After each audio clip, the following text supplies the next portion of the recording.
I slammed the car door shut, the gravel crunching under my boots like bones breaking, my heart pounding from the red-eye flight that had dumped me back in Boston at dawn.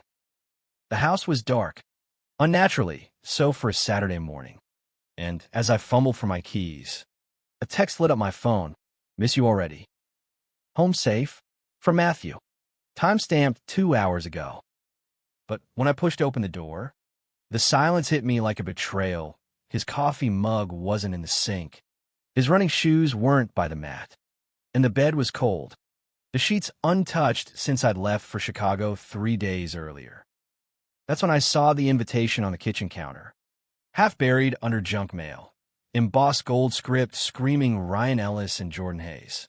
Forever entwined. October 25th, the Harbor View Pavilion. My ex's wedding. The one I'd burned every photo of after our split 5 years ago. And scribbled on the RSVP card in Matthew's neat handwriting, attending +1. Love, M. My name is Alexander Hayes, no relation to the groom. Thank God, though it felt like a cosmic joke every time someone asked. I'm 34, a freelance graphic designer scraping by on gigs for Boston startup scene. The kind of guy who thrives on deadlines and black coffee, but crumbles under emotional landmines. Matthew and I had been married for 2 years. A quiet ceremony in our backyard with just our dog, Luna, as the witness and a justice of the peace who'd probably seen weirder. He'd worn that stupid bow tie I hated, the one with tiny anchors on it, because he said it reminded him of our first date on the harbor. I loved him for that, for the way he made ordinary things feel like poetry, for the steady hand he offered when my world tilted. But Ryan? Ryan Ellis was the ghost I'd buried deep. We dated in college at BU, back when I was 20, all fire and confusion, discovering I was gay in a haze of frat parties and stolen kisses in the stacks of Muger Library. He was a golden boy, lacrosse captain, easy smile, the kind of charm that made professors remember your name. Our breakup was a slow poison, his family pressuring him to date a nice girl, whispers of conversion therapy camps in the Bible Belt where he'd grown up. I walked away scarred, vowing never to look back. Until Matthew, with his quiet Midwestern steadiness and eyes like weathered oak, pulled me from the wreckage. That invitation stared at me like an accusation. Why would Matthew go? We'd talked about Ryan once, over wine on our anniversary, when I confessed the hurt still lingered like a bruise. He's ancient history, I'd said, and Matthew had squeezed my hand, murmuring, then let me be your future. No jealousy, no probing questions. That's what I loved about him. He didn't pry into my closets. But now, this felt like a shovel digging them up. I paced the kitchen, phone in hand, thumbs hovering over his number. Call him, demand answers. The clock ticked past 8 a.m., and the house felt too big, too empty. Luna whined from her crate, her tail thumping a hesitant welcome. I let her out, burying my face in her fur, but even her warmth couldn't chase the chill. Finally, I dialed. It rang 4 times before voicemail. Hey, it's Matt. Leave a message. I'll get back when I can. His voice, warm as fresh bread, twisted the knife. I hung up without speaking, grabbed my keys, and headed out. The Harbor View Pavilion was a 40-minute drive south, past the clog of I-93, toward the Cape. If he was there, I'd see for myself. No texts, no warnings, just raw, unfiltered truth. The highway blurred by, autumn leaves whipping against the windshield like accusations. What if they were reconnecting? Ryan and Matthew had met once, at a holiday party 2 years back. I'd introduced them awkwardly, Ryan in town for a job interview, fresh off his own coming-out scandal with his conservative folks. Matthew had been polite, shaking hands with that firm grip of his. But later he joked, "Your ex has the handshake of a used car salesman." We'd laughed it off. Or had we, by the time I pulled into the lot? The pavilion loomed like a wedding cake frosted and white clabbered, sails billowing from its deck, overlooking the Atlantic. Cars packed the lot, Subarus with liberal bumper stickers, a few gleaming Audis screaming old money. I parked at the edge, heart slamming against my ribs, and slipped toward the entrance like a thief. The ceremony was underway. Strains of acoustic guitar floated out, some indie folk tune about eternal waves. I ducked behind a hedge, peering through the lattice. There he was, Matthew, in his navy suit, the one I'd picked for our rehearsal dinner, sitting in the third row, posture ramrod straight. Next to him, empty. No date, no arm candy. But his face. God, his face was a mask of something I couldn't read. Not joy, not discomfort. Agony. Maybe? Ryan stood at the altar, resplendent in a cream tux. Jordan beside him in a tailored gray suit, both beaming under a floral arch. Vows were being exchanged, soft and saccharine. In your light, I find my way home. I wanted to storm in, drag Matthew out, scream, "What the hell are you doing here?" But my feet wouldn't move. Instead, I watched as the officiant pronounced them husbands, the crowd erupting in applause. Matthew clapped too, mechanical, his eyes fixed on the horizon where sea met sky. When the recessional started, he hung back, letting the throng file out. I shrank deeper into the bushes, thorns snagging my jacket. He lingered on the deck, hands in pockets, staring at the water. Then Ryan approached, clapping him on the shoulder. They talked low, urgent words I couldn't hear. Jordan hovered nearby, chatting with guests, but his eyes flicked to them, sharp as a hawk. Matthew nodded, once, twice, then pulled something from his pocket, a small envelope, and pressed it into Ryan's hand. Ryan's face crumpled, just for a second, before he schooled it into a smile and tucked it away. Betrayal burned in my gut. What was that? A letter? A check? A goddamn love note? I bolted before they could spot me, racing to my car, tires screeching as I peeled out. Back home, I paced like a caged animal, replaying it all. By evening, Matthew's key turned in the lock.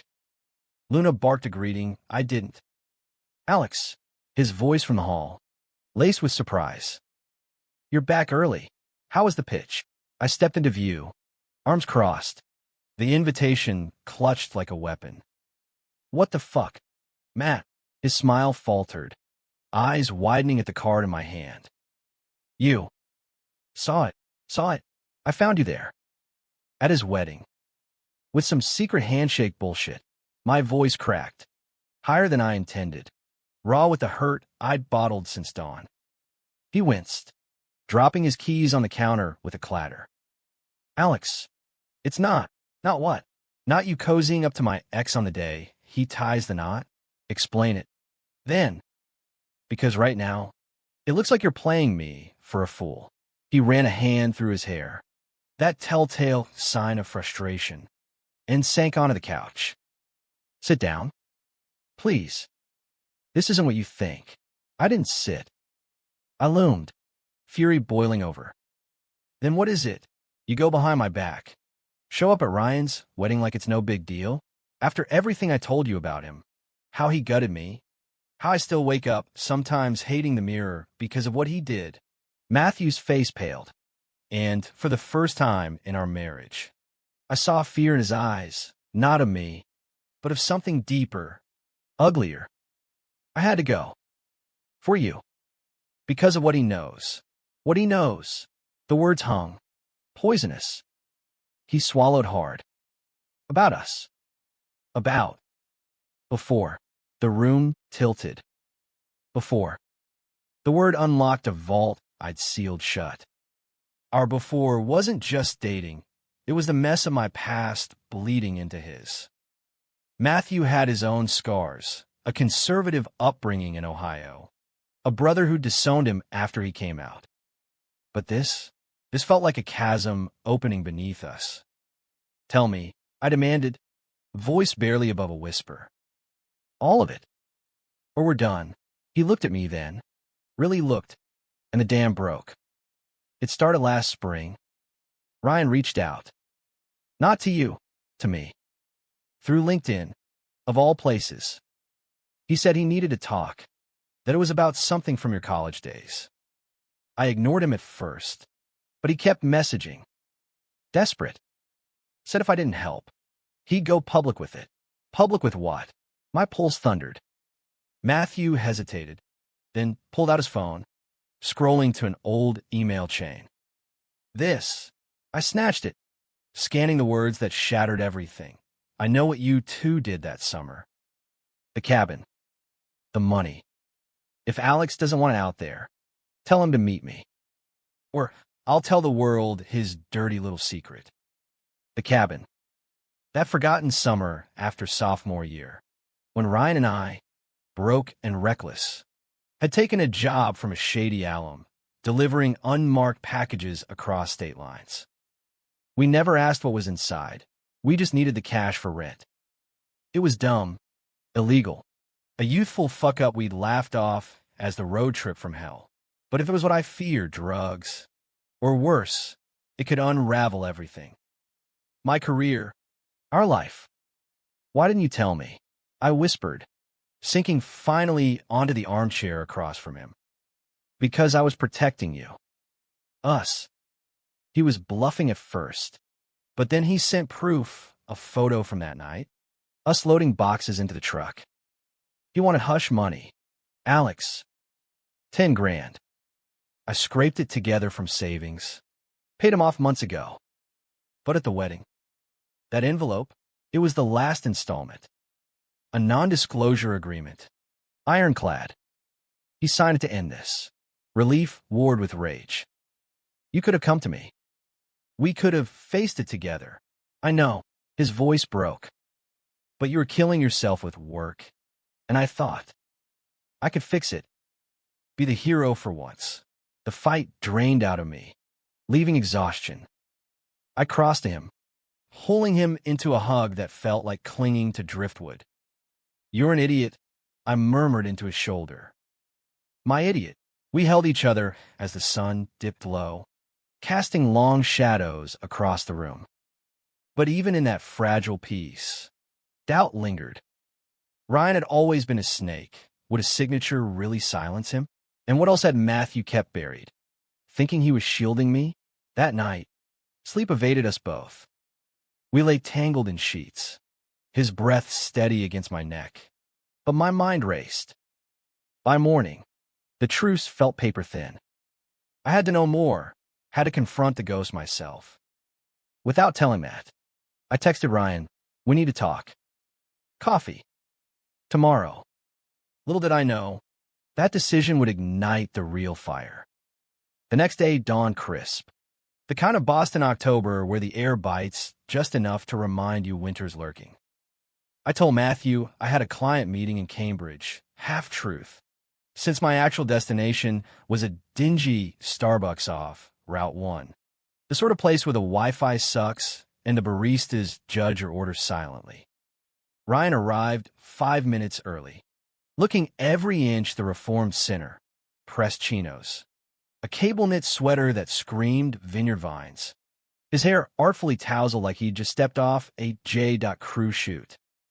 Marriage looked good on him, the bastard. Alex, he said, sliding into the booth with a smile that didn't reach his eyes. You look, well, cut the shit.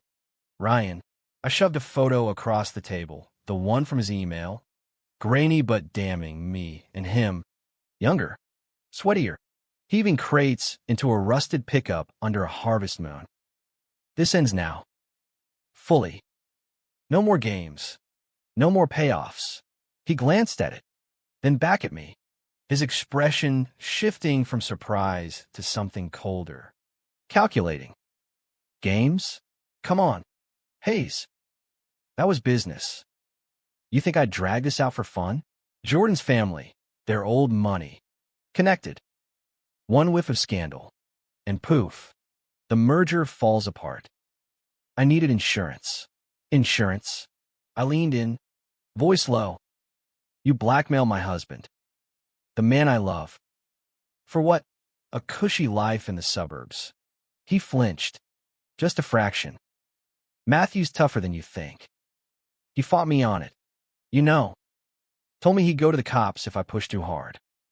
But in the end, he trailed off, sipping his latte like it was absolution. In the end, he paid because he thought it would save me. The words tasted bitter. But why him? Why not come straight to me? Ryan's gaze dropped to his cup. Because you're fire, Alex. Always were. Confront you. And it'd explode. Lawyers. Headlines. The whole queer tragedy narrative splashed across the globe. Matt, he's steady. The good guy who fixes things quietly. I hated how right he was. Matthew, the high school history teacher with a side hustle tutoring SATs. The one who volunteered at the local shelter and fixed neighbors' leaky faucets without asking. Me, I was the hothead. The one who'd punched a wall after our first fight over forgotten anniversaries. So you preyed on that. On us. Not preyed. Protected. He straightened. Defensive now. Look, that summer, we were kids. Dumb kids. Those packages? Weed? Mostly. Low-level shit. Statutes run out years ago. But optics. Alex, your ex a drug runner? It'd kill your freelance rep. Scare off clients. And yours. I shot back. He shrugged. Touché. But I'm done. The NDA's signed. Shred the photo. Burn the emails. We're square. I search his face for lies, finding only weary resignation. For a heartbeat, I saw the boy I'd loved, the one who'd whispered, I choose you under dorm room sheets. Before fear won out. Why the wedding invite? Then, a taunt. God. No. He laughed. Hollow. I want a closure. Invite Matt as a thank you. Sort of. Make it official. Jordan knows everything. Bless him. He's a rock. Said it was the right thing. Tying up loose ends on our big day. Jordan. The name twisted something in me. I'd Googled him last night. Tech bro from Silicon Valley. Transplanted to Boston for a fintech gig. Openly gay. Activist type. Marches for marriage equality. Board member for some LGBTQ youth center. The perfect match for Ryan's redemption arc. Lucky him, I muttered. Does he know you almost torpedoed my marriage for a payout? Ryan's jaw tightened. I made mistakes. We're all human. I stood, tossing a crumpled napkin on the table. Human enough to destroy lives. Stay away from us. Ryan. Forever. As I walked out, his voice followed, for what it's worth. I'm happy for you. Matt's a keeper. The drive home was a blur. Anger simmering into unease. Keeper? Yeah. But what cost? Matthew had shouldered this alone for months, lying about extra tutoring shifts, dipping into our emergency fund without a word.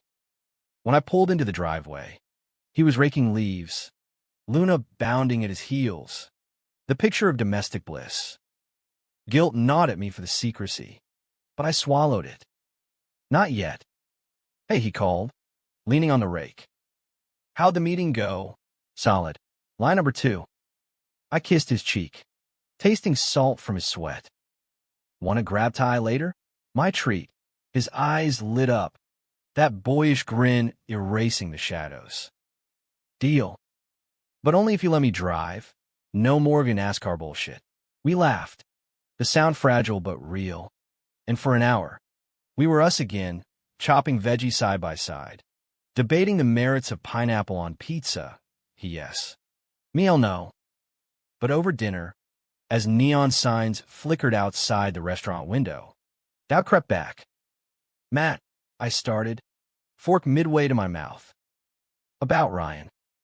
Did he ever say why he targeted you? He paused, pad tie dangling. Why burn it up now? Because I met him today. The confession hung, and his fork clattered down. You what? Not anger, shock, laced with hurt. After I told you his handle, I had to see for myself. Make sure he's not circling back.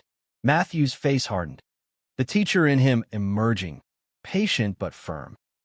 And? Is he? Says yes. NDA's binding. I reach for his hand, but he pulled back. Just an inch. You don't trust me. It wasn't a question. I trust you. But this, it changes things. You kept it from me, Matt, for months, to protect you.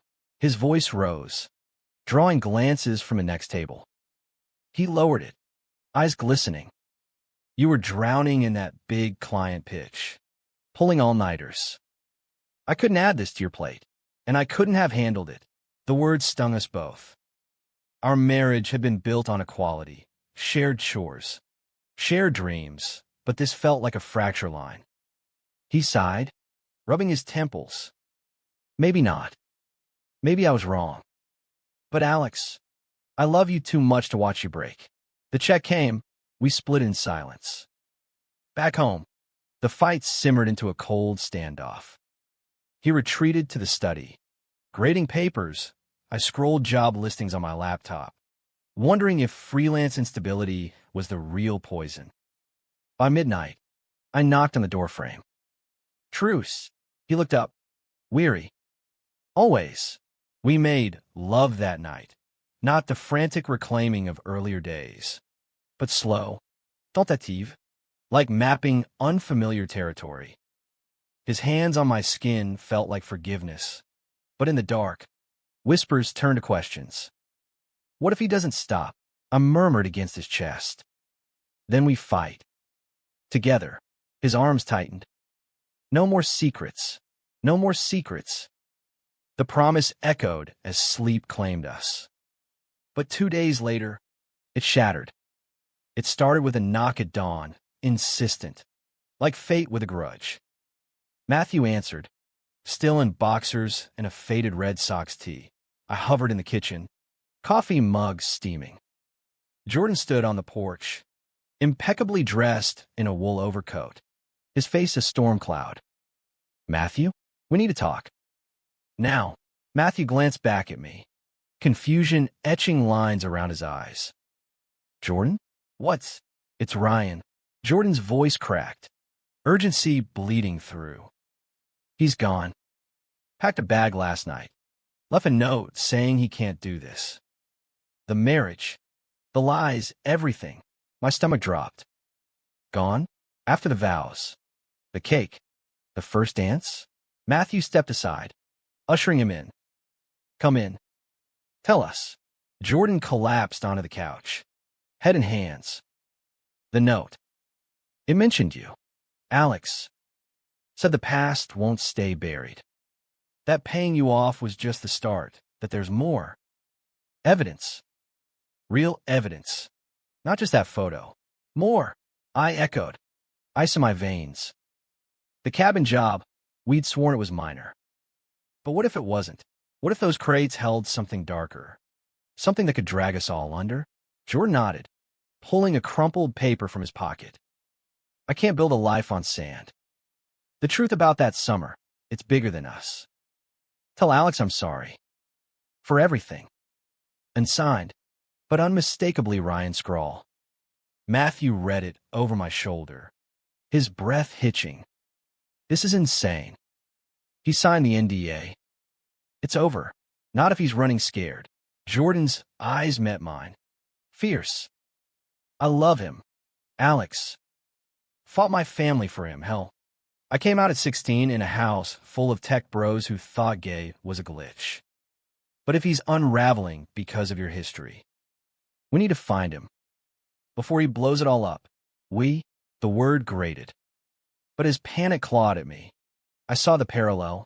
2 men, bound by love to the same chaotic force. Where would he go? Back home. Maybe. His folks' place in Savannah. Or the Cape, our honeymoon spot. Jordan's voice trembled. I don't know. But Matt, you paid him. You know him better than I thought. The implication landed like a slap. Matthew flushed. It was one deal. To protect Alex. And now it's threatening 2 marriages. Jordan stood, resolve hardening. I'm driving south. If you two have any decency, I'll go. The words escaped before I could stop them. Matthew's head snapped toward me. Alex. No. Yes. I grabbed my jacket. This ends with me. You stay. Keep things normal. Luna needs you. He protested. If I was out the door, Jordan's taillights fading into the fog. As we merged onto 93, the weight settled. Ryan wasn't just running from Jordan. He was running from me, from the boy who'd once been his anchor, now adrift in a sea of consequences. Little did I know, the road south would unearth not just Ryan, but the fracture in my own heart. The drive to the Cape was a pressure cooker, Jordan gripping the wheel like it was Ryan's throat, me staring out at the gray Atlantic churning under a slate sky. We barely spoke at first, the radio humming NPR segments on climate summits and midterm polls, a bland American soundtrack to our unraveling lives. He was younger than I'd pictured, maybe 28, with that Silicon Valley polish, close-cropped beard, smartwatch buzzing notifications he ignored. Me, I felt every one of my 34 years, rumpled in yesterday's jeans, the ghost of Matthew's cologne clinging to my collar like a reproach. Why'd you really come? Jordan finally asked, eyes on the road as we crossed the Sagamore Bridge. Matt could have handled this solo. I shifted, the leather seat creaking. Because it's my mess. Ryan and I, we weren't just exes. We were idiots who thought we could outrun the world. He snorted, bitter. Join the club. I met him at a fundraiser for the youth center. Ironic, right? 2 activists, bonding over craft IPAs and stories of family rejection. He was all charm, talking about second chances. Said his college breakup taught him to fight for love. A pause. Heavy. Guess that was code for unfinished business. The word stung, a mirror to my own blindness. Matt's not unfinished. He's everything. Jordan glanced over, appraising. Then why the secrets? He told me bits about the payoff. Said it was to spare you pain. Noble, but stupid. Marriage isn't a solo sport. Tell me about it. I rubbed my temples, the headache blooming. We'd stop for gas in Orleans, grabbing stale donuts and black coffee. And now the sugar crash hit. What did Ryan say about that summer? Anything specific? Jordan's jaw clenched. Enough to scare me. Not drugs, weeds. Yeah, but laced with something synthetic. Fentanyl precursors. Maybe. The alum? Connected to a cartel splinter. Ryan laughed it off as youthful folly, but last night, he was pacing, muttering about loose ends. Said if it came out, it'd taint everything, the center, our life. Fentanyl. The word landed like a bomb. Not just weed. This was why statutes might not save us. Federal charges. Headlines about queer kids in the drug trade. My freelance gigs? Toast. Matthew's job? He'd be the punchline in faculty lounge whispers. Christ. We were 20. Broke. Desperate. And now we're adults paying the tab. He turned onto a side road. Tires crunching over shells toward their honeymoon cottage, a weathered A-frame perched on a dune. The kind of place Airbnb dreams are made of. Waves crash below. Relentless. This is it. If he's not here. But he was. Ryan's Jeep sat crooked in the drive. Door ajar. We burst in, calling his name. The place smelled of salt and regret. Half-packed duffels. A bottle of bourbon on the coffee table. 3 fingers gone. Ryan emerged from a bedroom. Shirt untucked. Eyes red-rimmed, but clear. Jordan. His voice broke. Then, seeing me, Alex. Shit. Save it. Jordan advanced, fist balled, not violent, but vibrating with it. You leave me at the altar's echo. Drag us into your pity party? What the hell? Ryan sank onto the couch, head in hands. I couldn't breathe. The vows. They choked me. Because of this, he gestured vaguely, then pulled a flash drive from his pocket, dangling it like a noose. Everything's on here. Emails from the alum, receipts, even a wire transfer trail. I kept it as leverage, back when I thought I'd need it against you, Alex. But now, it's poison. I snatched it, heart hammering. Then destroy it. Now, he shook his head. Wild. Can't. Copies are out there, cloud backups, old laptops. And the alum? He's in prison. But his crew, they remember faces. Jordan knelt beside him. Softer now, hand on his knee. Then we fight it. Together. Lawyers. PR, I've got connections. But running? That's not us. Us. The intimacy of it twisted in my gut. A reminder of what I'd lost and clawed back with Matthew. Why me? I demanded. Why drag this into our lives after all this time? Ryan looked up, eyes haunted. Because I never stopped loving you. Alex. Not fully. College was chaos, but you were my clarity. When I saw your wedding announcement online, I stalked. You looked so damn happy. It gutted me. Then Jordan. He was safe, steady.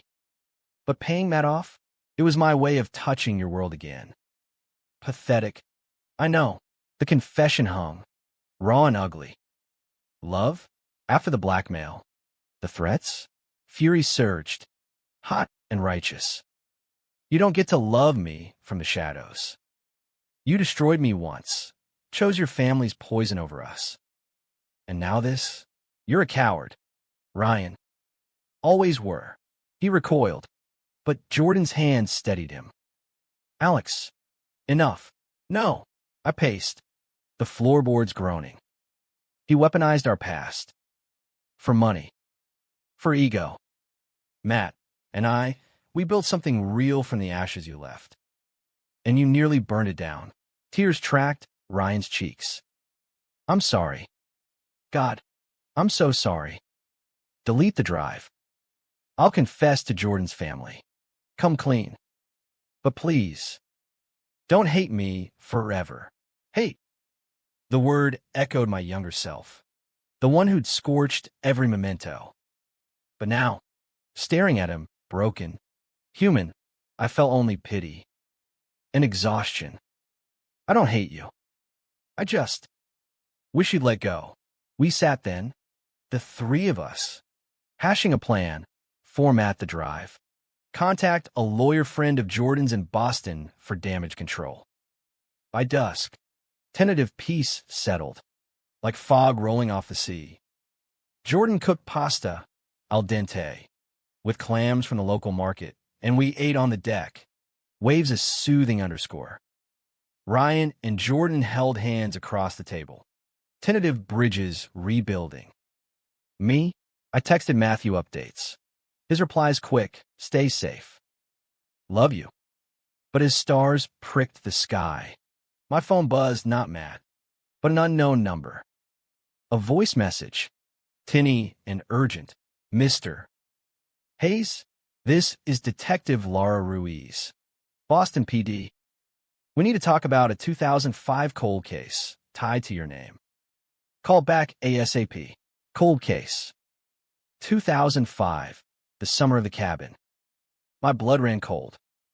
Ryan's eyes met mine across the table, wide with dread. Whatever we'd buried, it wasn't dead. It was clawing its way up. I stepped inside, dialing back. The detective's voice calm but steel-edged. We've got a witness surfacing, says you and Mr. Ellis were involved in a disappearance. Call a hunch, but we're reopening files. Disappearance? The word hollowed me. That summer, we dropped a crate at a remote mill. Nothing odd. Just a handoff. But rumors had swirled later. A worker gone missing. Whispers of foul play. We dismissed it as urban legend. Now, it was knocking. I hung up, rejoining them. Face ashen. Cops. They know. Ryan buried his face in Jordan's shoulder. Jordan cursed softly. We drive back at dawn. Face it head on. That night, I lay on the lumpy guest futon, staring at the ceiling beams. Matthew's voice in my head, together. But as the pieces fractured, past crimes, tangled loves, looming indictments, I wondered if together could survive the storm. Morning brought rain, lashing the windows as we piled into Jordan's SUV. Ryan rode shotgun. Silent, I am back, scrolling news on my phone for any blips. Nothing yet. The drive north was tense. Pit stops for bad coffee and awkward silences. By Providence, my phone rang. Matthew. Alex, where are you? Luna's moping. And I static cut him off. Signal dying. Pull over, I told Jordan. I need to call him back. But before I could, another call, the detective again. Mr. Hayes, don't run. We're picking up LS2. Meet at the station by noon. Run? The accusation ignited panic. We're coming in. Voluntarily. Good. Click. Ryan overheard. Baling. This is it. Prison. Scandal. Jordan squeezed his thigh. Or absolution. We own it. We hit Boston by 11:45. The station a squat brick fortress downtown. Rain slicked and foreboding. Handcuffs? No, just statements. A sterile interview room with vending machine coffee. Detective Ruiz was mid-40s. No-nonsense Latina with a braid and a badge that gleamed. Gentlemen, let's cut to it. 2005, the Milford Mill case. Worker vanishes after a delivery. Witness IDs you two as the drop-off guys. Ryan swallowed. We didn't know. It was pot. Mostly. The crates. Save the song. Labs retesting archived evidence. If it's tied to the Vicks OD. She trailed off, letting implication hang. Ot. Overdose. The missing worker. Hooked on what we'd unwittingly ferried. Guilt crashed over me. Waves of what-ifs. We were kids. Scared. Plenty are. Her eyes softened. Fractionally. But this could be manslaughter charges. Or worse. Hours blurred. Lawyers on speaker. Tears. Recriminations. By evening, they released us, insufficient for arrest. But don't leave the state. Jordan whisked Ryan home. I Ubered to ours, soaked and shattered. Matthew waited on the porch, Luna at his feet, umbrella in hand. Alex, I collapsed into him, sobs racking. It's bad, Matt. So bad. He held me, unyielding. Tell me, over whiskey by the fire. It poured out the drive, the confession, the cops. His face cycled through horror, anger, grief. And you went without me. I had to end it. No, he set his glass down. Hard. We end it. But this, hiding it again, that's the betrayal. The words slice deep. Betrayal, not just Ryan's, but mine, in chasing ghosts alone. I'm sorry. He pulled me close. Fierce. Don't be. Just. Promise. No more solos. As flames danced, casting shadows like accusations. I nodded. But dawn brought the real gut punch. A Globe headline on my feed. Cold case cracks. Queer college duo linked to 2005 death. Leaks. The world knew. Our phones exploded. Friends concerned texts. Colleagues polite distances. Matthew's school principal called. Sabbatical. Effective immediately. My inbox. Crickets. We hunkered down. Blinds drawn. Luna our only sentinel. Days bled into a week. Isolation our armor. Then, The knock, not cops, but Jordan. Alone. Ryan's cracking, he said, stepping in. Talking suicide. I need help, yours. Alex. He idolizes you still. Idolizes. The twisted knot tightened. Why me? After everything. Because you're the one who got away. And maybe the one who can pull him back. Matthew tensed beside me. Alex stays. We're in this as a unit. Jordan nodded. Weary. Then come both. Please. For humanity's sake. Humanity. The word echoed our vows. In sickness. In scandal. As we grabbed coats, I wondered if love could weather infamy. Or if it would claim us all. The psych ward at Mass general smelled of antiseptic and despair. Fluorescent lights buzzing like trapped flies. Jordan led us through secured doors. His face gaunt. The tech bro sheen dulled by stubble and shadows. Ryan lay in a private room, courtesy of Jordan's connections, hooked 2 and 4, wrists bandaged but shallow. The attempt more cry than conviction. A nurse hovered, charting vitals. We waited in the hall, the weight of it pressing like a storm front. He's stable, Jordan murmured, slumping against the wall. Pills from the bathroom cabinet. I found him at 3 a.m. Notes saying he couldn't face the ruin. Matthew's hand found mine, squeezing. We'll get him through. We. The solidarity felt foreign yet right. A fragile alliance forged in fire. When the nurse cleared us, we entered single file. Ryan's eyes fluttered open, locking on me first. Alex. You came.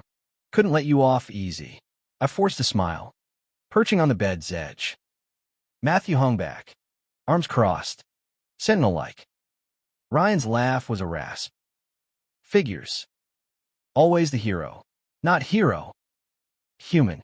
I glanced at the bandages. Throat tight. It's not the answer. He turned away, staring at the 4 drip. The headlines. Jordan's folks cut him off. The center's bored. Resign or else. And you, Matt. God, I poisoned everything. Matthew stepped forward, voice steady. You didn't poison us. We were cracked before you knocked. The admission hung, pulling Ryan's gaze. What? Met you mit ite? Unflinching. Alex and I, we got our own fractures. Secrets on both sides. But love? It's the glue. Messy, stubborn glue. Jordan nodded from the doorway, eyes misty. He's right. We're filing for the annulment, quietly. No fault, no drama. But I need you to fight. For you. Ryan's sob broke free, raw and wrenching. We sat then, for men in a sterile box, unraveling the knots, the summer's sins, the blackmail's shame, the love that lingered like smoke. I confessed my doubts about Matthew's solo fixes. He admitted fearing my fire would consume us. Ryan owned his cowardice. The idolization twisted into sabotage. Jordan? He revealed his own ghost, a brother lost to conversion therapy, fueling his activism but haunting his trust. By visiting Hour's End, a plan emerged, therapy, mandated for all group sessions at the center. Once the storm passed, lawyers worked angles, youthful offender statutes, community service over cuffs. The drive home was quieter, rain easing to mist, Boston's skyline a beacon through the haze. That night, Matthew and I walked Luna along the Charles, leaves skittering like confetti. You think we'll make it? I asked, breath fogging the air. He stopped, turning me to face him, hand warm on my cheeks. We already are. Scars and all. The kiss was soft, anchoring under sodium lamps, the river murmuring approval. But dawn brought the call, Detective Ruiz. Good news. Witness recants, senile, bad ID. Evidence? Degraded. No chain to you two. Case closes as accident. You're clear. Clear. The word tasted like grace. I hooped, tackling Matthew in the kitchen. Luna barking joy. Text flew. To Jordan. He's safe. Ryan's reply. Forwarded. Thank you. Both. The scandal faded slow. Whispers at Matthew's school. A dry cleaner who crossed the street, but we leaned in. He returned to teaching. I landed a steady gig designing for a queer nonprofit. Date nights resumed. Harbor walks. Bad movies. The bow tie retired to a drawer. Months later, at a quiet dinner, Jordan and Ryan, post-annulment, but friends. No more. Ryan raised a glass. To second acts. We clinked. The Harborview Pavilion, a distant memory. No betrayals lingered, just men, mending. As for me and Matthew, we're still us, flawed, fierce, forever. Coming home that day, I thought I'd lost everything. Turns out, I'd found the strength to rebuild. In the end, love isn't the absence of storms. It's dancing in the rain, hand in unyielding hand.